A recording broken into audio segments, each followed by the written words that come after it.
Olá, pessoal, tudo bom? Meu nome é Rayane e hoje a gente vai conversar um pouquinho sobre o modelo atômico de Bohr. Vamos lá? Antes da gente falar sobre o modelo atômico de Bohr, eu queria relembrar todos os modelos atômicos vistos até a gente chegar nesse ponto. Que foram eles: o modelo de Dalton, onde ele dizia que o átomo era uma esfera maciça e indivisível, muito parecida com uma bola de bilhar. O segundo modelo atômico foi o modelo atômico de Thomson, em que a gente já passa a conhecer partículas subatômicas, mais propriamente dito, a gente passa a conhecer o elétron, em que ele diz que o elétron é a partícula subatômica incrustada numa maçaroca positiva, no caso muito parecido com um pudim de passas. Depois a gente vai para o modelo de Rutherford. O modelo de Rutherford é um modelo conhecido como modelo planetário, onde ele afirma que o átomo ele é formado por um núcleo positivo, mas nesse núcleo a gente sabe que a gente tem prótons e nêutrons, e em volta desse núcleo habitam numa eletrosfera os elétrons. Só que a gente sabe que o modelo de Rutherford tem algumas falhas, e ele também sabia, por isso ele pediu ao seu aluno Niels Bohr para aprimorar o seu modelo. Só que antes da gente partir para o modelo de Bohr, a gente precisa entender algumas coisas antes. Primeiro, a gente precisa conversar sobre espectros contínuos e descontínuos. Se nós pegarmos uma lâmpada comum e nós passarmos a luz dessa lâmpada por um prisma, e nós marcarmos num filme fotográfico, como a gente pode ver aqui, o que ele está traduzindo, a gente chegaria nesse espectro contínuo aqui, em que nós temos todas as cores, em que nós temos todos os comprimentos de onda, ou todas as frequências, em que a gente pode ver da menor frequência para maior frequência. Então, a gente tem aqui todas as cores, o que a gente conhece como um arco-íris de cores. Mas, quando a gente viu lá atrás o tubo de raios catódicos, onde a gente tinha um gás a baixa pressão aqui dentro, que era submetido a uma alta voltagem, a gente já falou que diferentes gases produziam diferentes colorações. E aí, passando essa luz que o tubo de raios catódicos ele produzia a depender do gás que a gente colocava dentro dele, se nós passarmos essa luz por um prisma, a gente pode observar aqui na placa fotográfica que somente alguns espectros serão marcados nessa placa fotográfica. E isso aqui é o que a gente chama de espectro descontínuo. Deixa eu mostrar melhor para vocês. Se a gente colocar lá no tubo de raios catódicos, por exemplo, não necessariamente lá, mas o gás hidrogênio, a gente vai observar que, ao passar aquela luz emitida por ele em um prisma e marcar em um filme fotográfico, uma placa fotográfica, a gente vai observar a marcação desses 4 espectros aqui. Tá? Então, a gente diz aqui que a gente tem o espectro de emissão do hidrogênio. A gente pode ver aqui também o espectro de emissão do carbono, onde a gente já tem aqui uma maior quantidade de espectros de emissão. Mas por que emissão? Porque eles não absorvem essas cores aqui que eles estão emitindo. Todas as cores chegam até ele e ele emite somente esses comprimentos de onda ou essas frequências mostradas aqui. Tanto é que se nós pegarmos o espectro que a gente chama de espectro de absorção do carbono, tá? E somarmos com o espectro de emissão do carbono, a gente vai ver que nós vamos ter um espectro contínuo, que é aquele que contém todas as cores. Então, o espectro de absorção é como se fosse um negativo, uma prova real do espectro de emissão desse elemento. Entendido isso, a gente já pode falar um pouquinho sobre as limitações do modelo do Rutherford.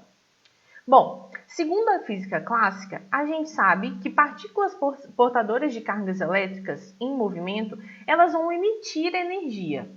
Sendo assim, o elétron, quando ele estiver em volta no núcleo e se movimentando, ele perderia energia e a sua velocidade ela seria diminuída com o passar do tempo, fazendo com que esse elétron descrevesse um movimento espiral até colidir com o núcleo. Além disso, a gente sabe que o núcleo tem carga positiva e o elétron tem carga negativa. Opostos não se atraem? Então, esse ponto ficou bem falho no modelo de Rutherford e ele tinha conhecimento disso. Além disso, quando a gente aplica uma alta voltagem numa amostra gasosa submetida a baixa pressão, que era o caso do tubo de raios catódicos, ocorre a emissão de luz. E aí, como a gente falou nos slides anteriores, a gente obtém espectros descontínuos. Sendo assim, esse fenômeno ele também não era explicado pelo modelo de Rutherford. Então, em 1913, Niels Bohr propôs um outro modelo, mais completo, que era suficiente para explicar os espectros de linha e o fato de que o elétron ele não se chocaria com o núcleo. E o Bohr ele incluiu uma série de postulados no seu modelo. Mas, professor, eu não lembro o que é postulado. Postulado são afirmações aceitas como verdadeiras sem demonstrações. O primeiro postulado de Bohr foi de que os elétrons dos átomos eles movimentam-se ao redor do núcleo em trajetórias circulares, que são chamadas camadas ou níveis. Daqui para frente a gente vai falar muito em camada ou nível, então a gente precisa entender muito bem isso daqui. Então, de acordo com Bohr, os elétrons eles se movimentavam ao redor do núcleo em camadas. E essas camadas ou esses níveis, eles eram designados antigamente por letras que iam de K ao Q, do K ao Q. Por quê? Porque são 7 camadas ou 7 níveis que a gente tem possíveis em um átomo. Ou, hoje em dia, mais usual, a gente vê a camada indo do 1 ao 7. Tá? Então, antigamente, essas camadas eram chamadas de camada K, L, M, N, O, P e Q. Mas hoje é mais comum nós observarmos elas aparecendo como camada 1, 2, 3, 4, 5, 6 ou 7. Cada um desses níveis, de acordo com Bohr, tem um valor determinado de energia. Então, cada nível vai fazer com que o elétron necessite de uma quantidade de energias X para que ele permaneça nesse nível. E não é permitido que um elétron permaneça entre dois desses níveis. Ele não pode estar entre a camada K e a camada L, por exemplo. Ele não pode estar entre a camada 1 e 2. Ele precisa estar ou na camada 1 ou na camada 2. De acordo com esses 3 postulados, que não são os únicos, ele concluiu que o conjunto núcleo do átomo com os elétrons desse átomo ele é mais estável quanto mais próximo for a órbita permitida do elétron em relação ao núcleo. Como assim, professora? Bom, a energia do elétron que se move no nível 1, ela vai ser menor do que a energia do elétron que se move no nível 2, que vai ser menor do que a energia do elétron que se move no nível 3, e assim sucessivamente. Então, para um elétron permanecer no nível 1, ou na camada 1, ele precisa ter menos energia do que o elétron que se move na camada 2, que precisa ter menos energia ou que pode ter menos energia do que o elétron que se move na camada 3. Então, o elétron que está lá na camada 7 é o elétron mais energético desse átomo. Segundo esse raciocínio, em relação ao átomo de hidrogênio, por exemplo, que só tem um elétron, o átomo de hidrogênio só tem um elétron. Então, o seu estado de menor energia ou estado fundamental para esse único elétron é aquele em que ele se encontra na camada 1, N igual a 1. Nível, tá? N de nível. Todas as demais energias permitidas, todas as demais camadas que ele possa estar, representam estados menos estáveis. Ele ele precisa de muita energia para ele chegar num outro nível. Então, eles vão representar estados em que a gente diz que esse elétron está ativado ou excitado. Por exemplo, o hidrogênio. Ele só tem um elétron. O seu estado de menor energia, ou estado fundamental, é aquele em que esse um elétron se encontra na primeira camada. Se ele se encontrar em camadas mais afastadas do núcleo, ele já está no seu estado ativado ou estado excitado. Bom, a gente vai ver também que cada camada suporta uma quantidade de elétrons, mas isso vai ficar para a próxima aula, tá? Um outro postulado do modelo de Bohr é de que um elétron ele pode passar de um nível para outro nível de maior energia, desde que esse elétron absorva energia externa. Ela pode ser na forma de ultravioleta, de luz visível, de infravermelho e várias outras formas. Quando isso acontece, a gente diz que o elétron foi excitado ou ativado e que ocorreu uma transição eletrônica. Então, para que esse elétron passe de um nível de menor energia para um nível de maior energia, ele vai precisar absorver energia, porque ele não tem energia suficiente para ir para um estado, para uma camada ou para um nível de maior energia. Então, ele precisa absorver energia para ele passar de uma camada mais próxima do núcleo para uma mais distante do núcleo. Não necessariamente uma camada imediatamente superior, ele pode saltar 2, 3 camadas, mas aí quanto mais camadas ele for saltar, mais energia ele precisa. Só que essa energia, ela não pode, ela é absorvida em forma de quantum. Quantum é um pacote de energia, uma quantidade X de energia. Ele não pode absorver, ele não consegue absorver um quantum e meio. Ou ele absorve um quantum de energia, ou ele absorve 2 quantums de energia. É igual a gente ir no mercado e querer comprar meia banana. A gente não consegue comprar meia banana. A gente precisa comprar ou uma banana inteira ou nenhuma. A pessoa que vende lá no mercado, ela não vende metade da banana. Então, a mesma coisa acontece aqui. O elétron ele vai absorver energia na forma de quantum em quantidades inteiras. O quantum, então, é um pacote de energia, uma quantidade X de energia. Mas o elétron ele tem uma quantidade natural dele de energia. E aí, quando ele passou para um estado de maior energia, para um nível de maior energia, uma hora ele vai precisar voltar para um nível de menor energia. E aí, para ele voltar para esse nível de menor energia, ele vai retornar ao seu nível inicial, ou até com menos energia ainda, digamos que seu nível inicial aqui, não nesse caso do exemplo aqui, mas digamos que seu nível inicial tivesse sido 2, e agora ele está voltando para o 1. Pode acontecer também. Mas para que isso aconteça, ele precisa liberar energia. Então, ele pode voltar ou para o seu estado inicial, ou para um estado de menor energia ainda do que o inicial. Mas para isso ele vai precisar liberar essa energia, porque aquela camada só suporta uma quantidade de energia X, na qual, se ele absorveu, agora ele precisa liberar. Então, só que ele libera energia agora na forma de fóton. Esse fóton é que libera a luz. Por quê? Porque o fóton ele vai ter um comprimento de onda específico relacionado a uma das linhas do espectro desse elemento. Lembra lá atrás que a gente viu que o carbono ele emitia linhas de espectro diferentes do hidrogênio? A mesma coisa vai acontecer aqui.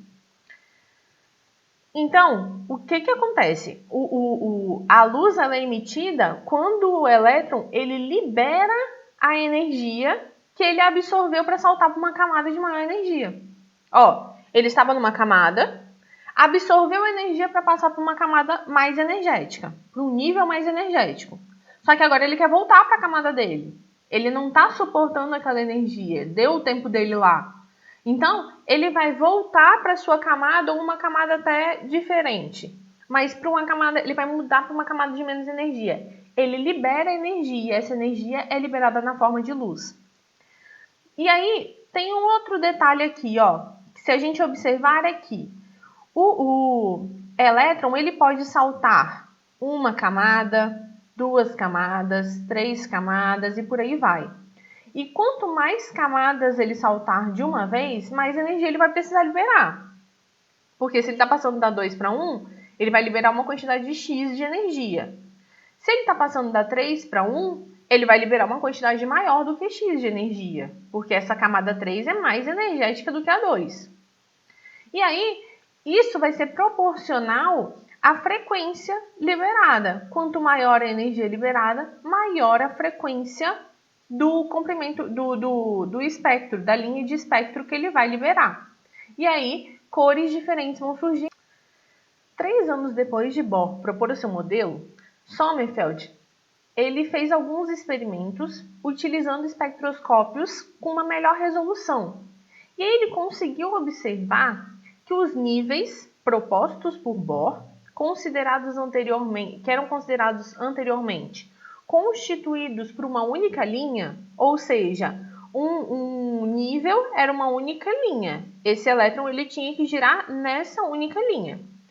Com esses experimentos com maior resolução, ele conseguiu observar que, na verdade, essas camadas eram um conjunto de linhas muito próximas umas das outras.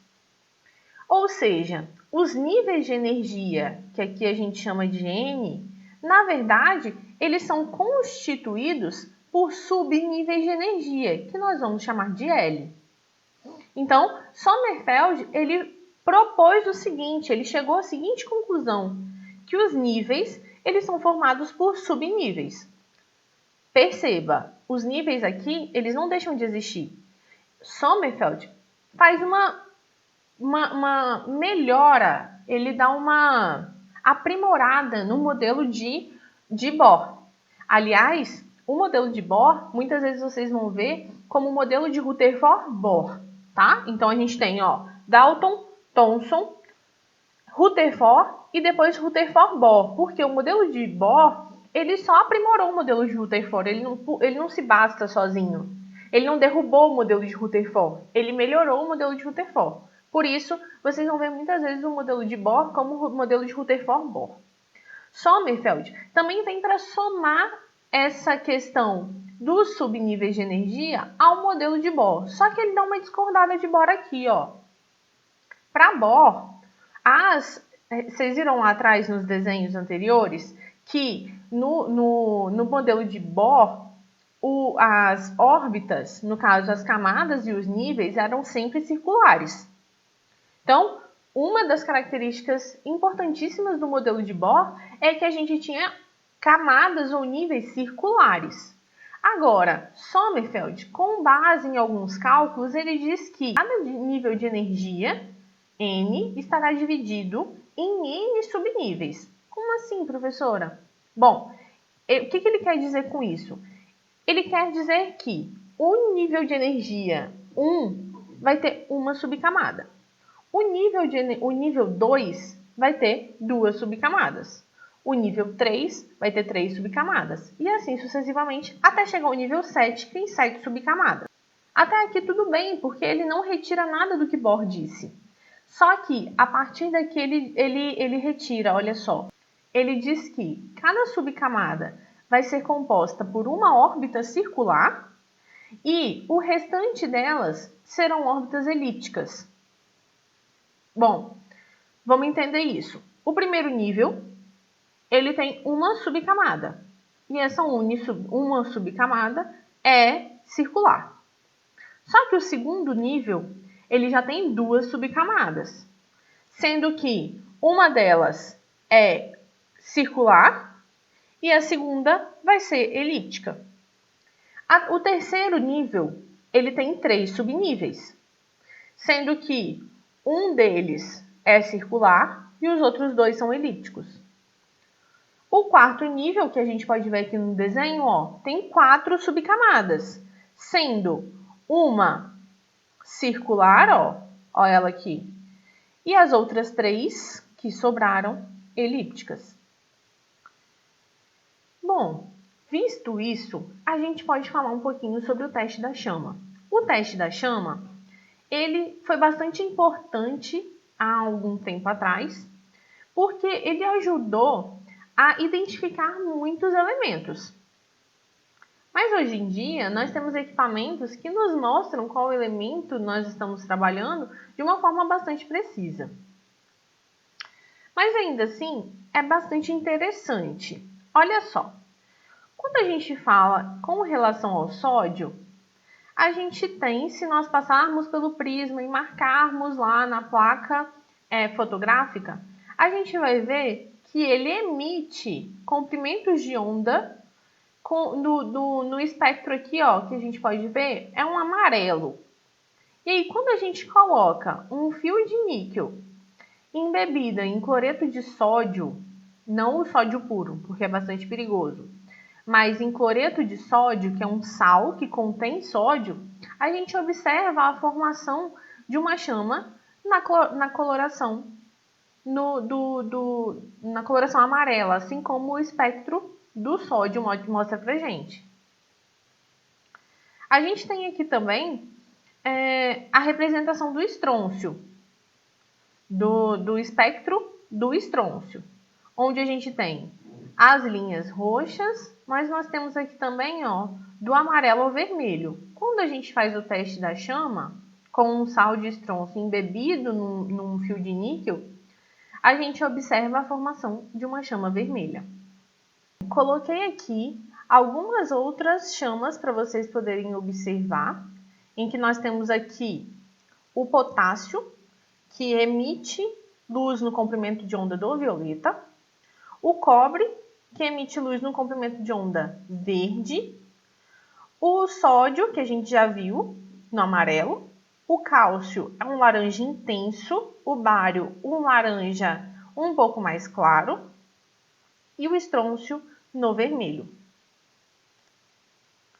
Bem, com isso a gente finaliza aqui a teoria atômica clássica.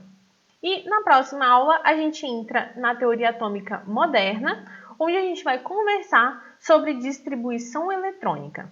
Então, se você gostou desse vídeo, deixa seu curtir aqui embaixo, tá bom? Um beijo e até a próxima!